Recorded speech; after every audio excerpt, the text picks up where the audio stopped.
What is going on, guys? This is going to be the first of this type of video from me.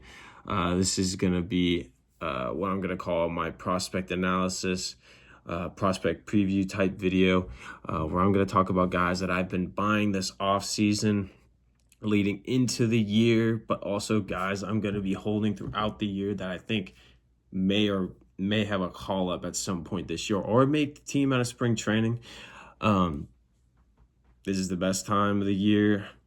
Football's almost over. Baseball's ramping right up, especially for sports cards.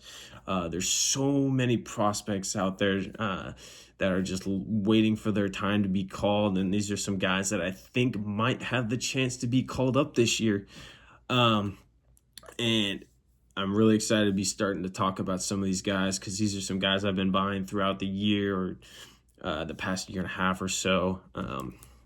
And these are all going to be cards or guys that I've been believing in. And this is going to be by no means a promotional video for me saying, oh, go out and you got to buy these guys. Go buy these guys. You got to do your own research as well. This is going to be like just short little stint videos where I'm going to be talking about why I like the guy, So, as you can see, I'm an Orioles fan. I had to rep the jersey, especially for this video. This is going to be a guy I think is going to be really, really good for the Tampa Bay Rays, and his name is Brayden Taylor. I've been buying and flipping his cards for a good couple months now. I know the Rays aren't a big market team by any means, but they do develop prospects really, really well, especially shortstops. Shortstop, the third baseman. We can go on Junior Caminero. We don't want to talk about the other guy, Wander Franco, by any means, but they also have another guy in their system, Carson Williams, who's also really, really good.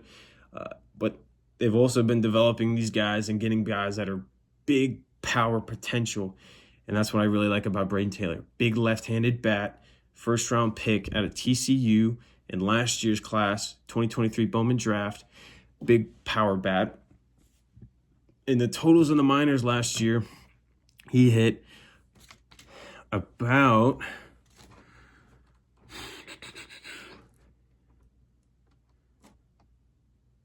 21 home runs between high A ball and double A ball. So that would be Bowling Green and then also double A Montgomery. His Montgomery stint was a little bit shorter. It was a late call up. He only got about 108 at-bats there at Montgomery. But he did in high A ball have 316 ABs. He had 85 hits. He also had 25 doubles, which is really intriguing, especially in Tropicana, which is a very hitter-friendly park. Some of those home runs might translate into a lot of home runs, but that's what makes him intriguing is that double power. He can hit a lot of guys, and he can hit a lot into that right field. He can get a lot of doubles because he can get from first to second pretty quick. And with the AL East, that left-handed power is going to play really, really well, especially playing the Yanks, the O's, the Red Sox, and also the Blue Jays. But what also is nice is he also walks as well. He had 61 walks to 95 strikeouts. The strikeouts and 316 ABs, not bad, but that will play really, really well for the Rays. And especially for a Rays team that's rebuilding, they're going to put a lot of emphasis into that. And they also like those guys that are able to get on base but also hit some power as well. So I look forward to seeing his development throughout this year. His splits are also not too bad. He hits righties pretty well. In 383 plate appearances, he had 82 hits, 16 home runs, 50 RBIs with 257 batting average, 330 or 369 on base percentage, 511 slugging, also 880 OPS. It's really, really good. That's really, really good. Big power potential here. I'm super excited to see how this guy turns out. All right, and he's not going to blow you away with any speed by any means. He had about, you see stolen base numbers. He wasn't super, super fast guy here. He had about...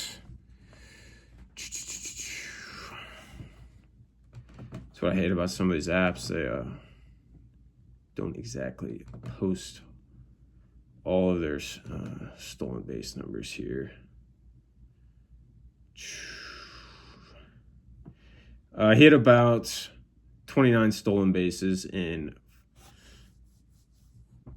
424 plate appearances.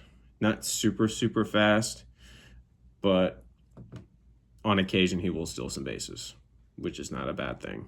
It's nice to have a guy that's able to steal some bases, but once he gets to the major league level, I don't really see that panning out too well. He might, in the majors, might be a 15 to 20 stolen base guy on average.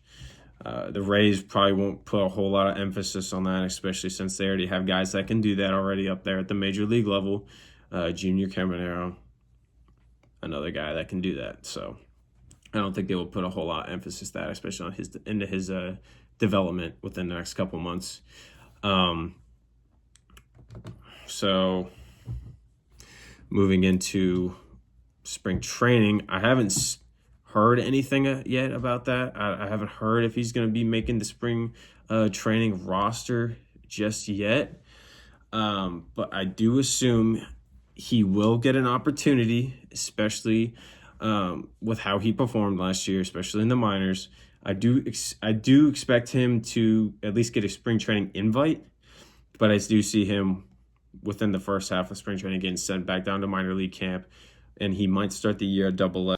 All right, so now it's time to kind of get into some of his pricing. So as of right now, in terms of recent sales, let's talk about January. Spring training starts in about a month away. So we got Sapphire Auto at a $199 for $50. These are the raw.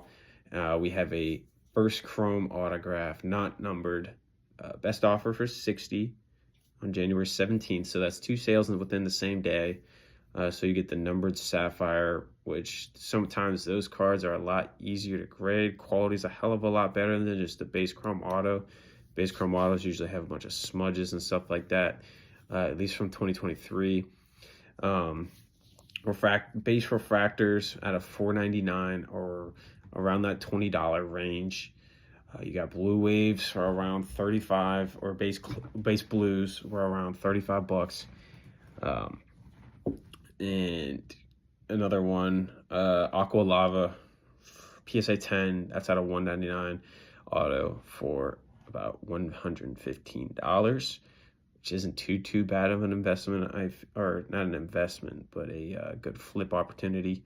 And by no means is this an investment opportunity. I feel like these are good flip opportunities, especially if he gets that summer call up, that June to July call up, which is my prediction if everything goes smoothly this spring into going into the season. So that's what I think now. I hope you guys enjoyed this first prospect analysis. Please let me know if there's someone you want to hear about. I'll most certainly love to talk about anybody, as long as I probably have a card of them. I do have a bunch. But yeah, please let me know what you guys think of this video. If you like the idea, I hope to do another of these within the next week or so. Please comment, subscribe. I appreciate you guys for tuning in.